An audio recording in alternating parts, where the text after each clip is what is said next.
O deputado federal Luiz Felipe Bragança, do PL, ele denuncia interferência do Poder Judiciário na eleição da Câmara ou do Congresso Nacional, né? Senado e da Câmara dos Deputados.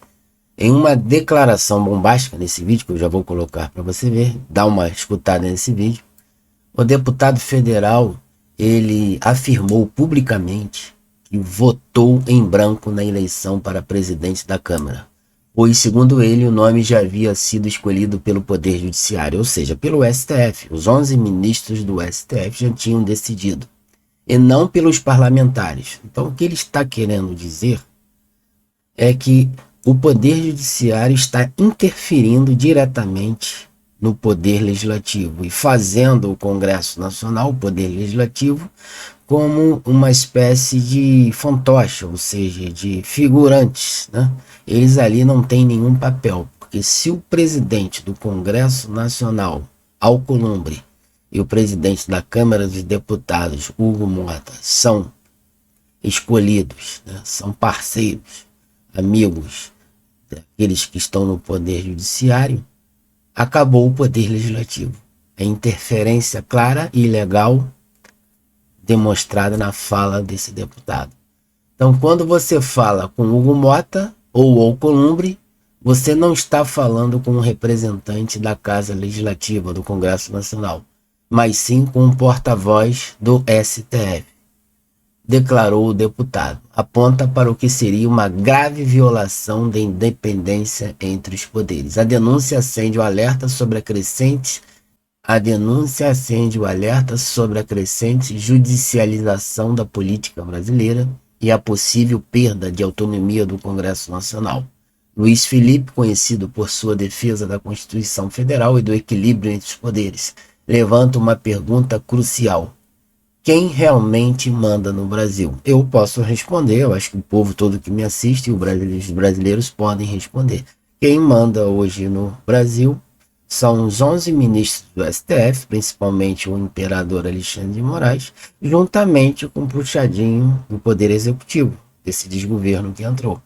Eles é que estão mandando no Brasil. E o Congresso Nacional, só de enfeite. Está avassalado pelos seus presidentes. Os seus presidentes não agem como parlamentares. Eles agem como garotos de recado do Executivo ou do Judiciário, ou por pagamento ou por achaque. Então, não podemos remover esses presidentes. Temos um modelo legislativo falho. Temos que ter o voto de não confiança para poder tirá-los dali. E eu acho que o Congresso hoje, sobretudo a Câmara, nós já tivemos ali com relação à anistia, nós já temos maioria para formar o voto. E mesmo assim o presidente unilateralmente impede de colocar isso em pauta. Para mim, isso é voto de não confiança, passível de voto de não confiança imediatamente. Mas ele se resguarda... Então, podemos chamar de traição?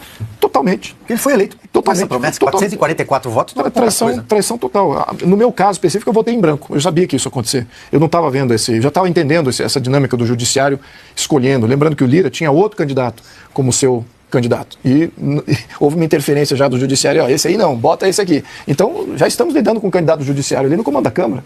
Então, quando você fala ali com o Mota ou com a Alcolumbre, você está falando com o representante do judiciário e não dos parlamentares. É assim a minha leitura. Então, nesse quesito, o que nós podemos fazer? Já estamos fazendo. A oposição está em obstrução praticamente toda semana. O máximo que a gente pode. Agora, temos um problema de número. A oposição ainda é minoritária, questão matemática. Se tivéssemos 300 deputados, aí certamente qualquer obstrução seria capaz de bloquear tudo. Aí eu diria que aumentaria a lista de coisas que o judiciário teria que fazer, porque estaríamos bloqueando tudo que o governo quer. A agenda toda, aliás, até a reforma tributária que foi conduzida, todas as reformas tributárias que ele fez, acabar com o teto de gasto, criação do arcabouço fiscal, mudança da regra do CAF, a reforma tributária, tudo isso não teria passado. Isso passou porque houve um grau elevadíssimo, nunca recorde, de emendas parlamentares para comprar os deputados. Caso contrário, eles não iam aprovar. Eles viram que isso é contra o Brasil, isso prejudica o sistema econômico brasileiro. Mesmo assim, eles votaram contra a população, porque foram muito bem pagos.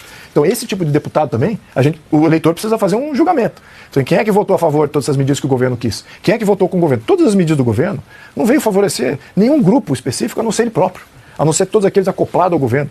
Não teve um setor da economia que saiu vitorioso.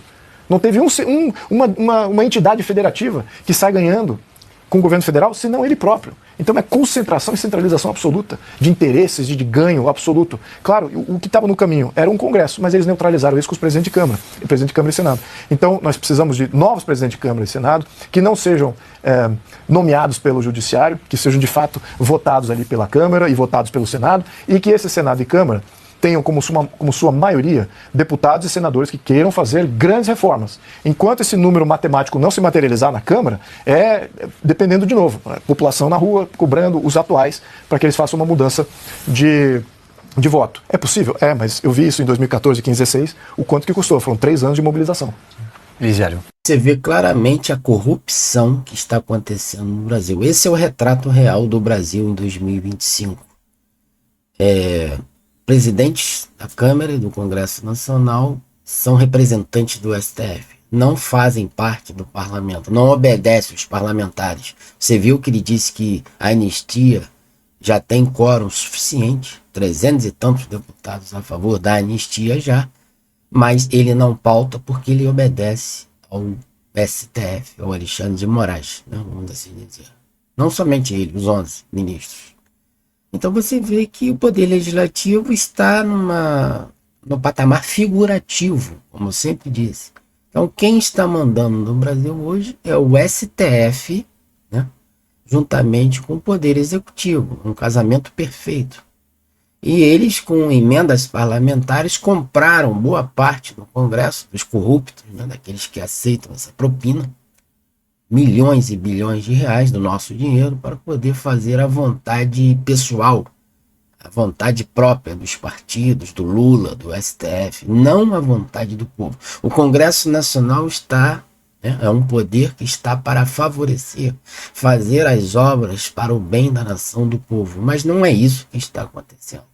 O Congresso Nacional está anulado, foi interferido, calado, amordaçado, ameaçado, coagido, né, por outros poderes, e quem está mandando é o STF e o Lula, né, o governo executivo. E acabou. E a vontade do povo fica a Deus dará. É isso que nós estamos vivendo no Brasil. Essa é a realidade. Seja membro deste canal. Tem acesso a benefícios para assinantes a partir de R$ 4,99. Não se esqueça de se inscrever no nosso canal, que é de graça, e ativar os sininhos para as novas notificações. Deixe aquele like, compartilhe o vídeo nas redes sociais ou no WhatsApp para um amigo, até mesmo. Um grande abraço e eu te vejo nos próximos vídeos, nas próximas notícias.